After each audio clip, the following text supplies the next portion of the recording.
टीपू सुल्तान की मौत कैसे हुई? आखिर टीपू सुल्तान कौन थे? जब टीपू सुल्तान की मौत हुई तो बरतानिया में कैसे जश्न मनाया गया?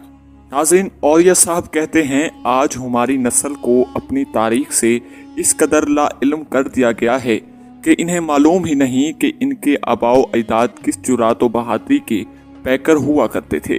नाज़रीन, आज की इस वीडियो में हम आपको टीपू सुल्तान की शहादत के बारे में बताएंगे। औलिया मकबूल जान साहब ने 2014 में एक कॉलम लिखा था जिसका उन्वान था, तुझे आबा से अपनी कोई निस्बत हो नहीं सकती।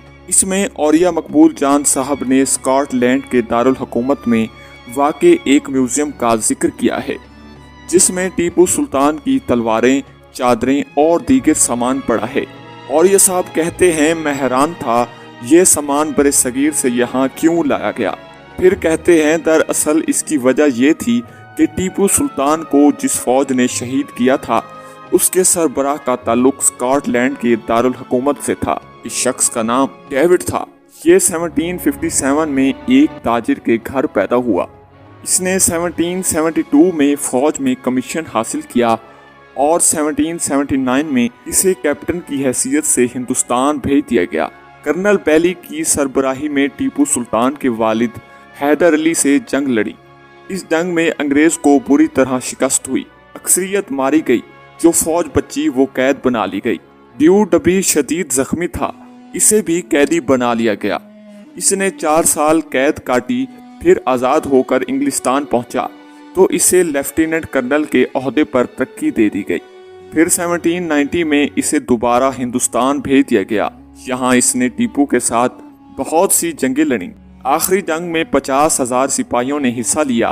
बरतानी फौज के सिपाही 26,000 थे, जबकि टीपू सुल्तान के साथ 30,000 सिपाही थे।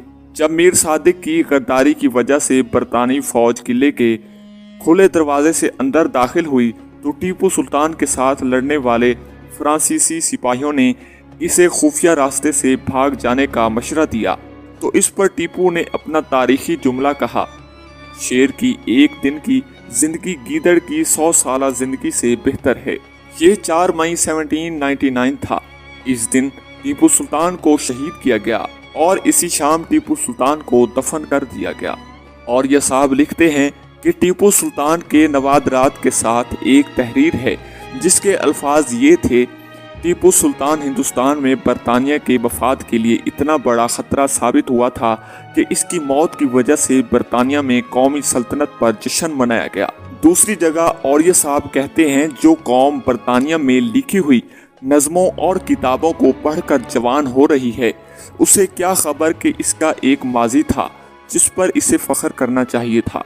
दूसरी जगह इन्होंने लिखा, जो कौमें दूसरों की अजमतों की कहानियां पढ़कर जवान होती हैं वो मरऊब जहन और मुर्दा ज़मीर लेकर पलती हैं।